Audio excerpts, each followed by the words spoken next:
Merci Madame Poletti. La parole est à Madame Gaillot pour La République en marche.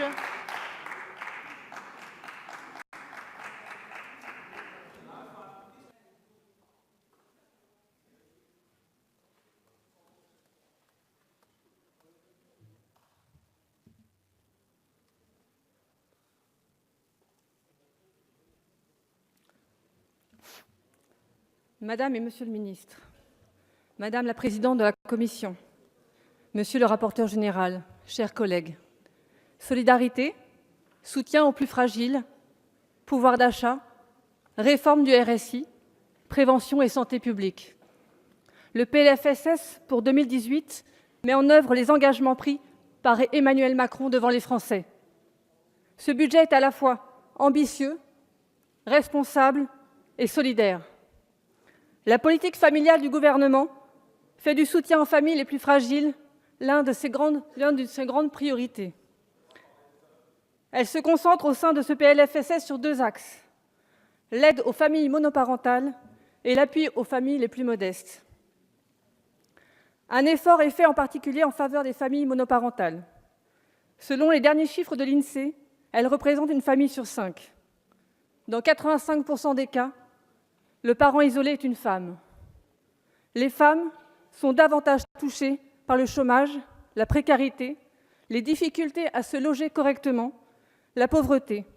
Elles ont aussi plus de mal à faire garder leurs enfants, ce qui constitue un frein pour accéder à l'emploi ou pour concilier vie familiale et vie professionnelle. Le PLFSS pour 2018 cible l'enjeu de la garde d'enfants comme réel frein à l'activité, à l'accès à l'emploi, à l'évolution professionnelle, par le biais de deux mesures. Ainsi, le montant plafond du complément de libre choix du mode de garde sera majoré de 30% pour les familles monoparentales. Cette mesure permettrait à tous les parents qui élèvent leurs enfants en bas âge d'être mieux aidés financièrement.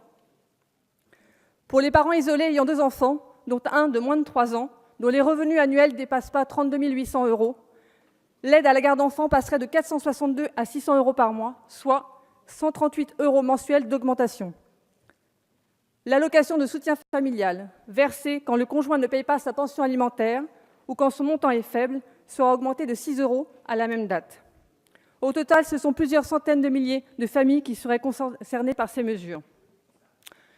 Concernant l'appui aux familles les plus modestes, à l'occasion de la 30e journée mondiale du refus de la misère, ce 17 octobre, Emmanuel Macron a lancé une concertation sur une nouvelle politique de lutte contre la pauvreté, avec un objectif, l'égalité des chances pour les enfants, quel que soit leur milieu d'origine, dans une logique de prévention, d'égalité des chances et d'investissement social.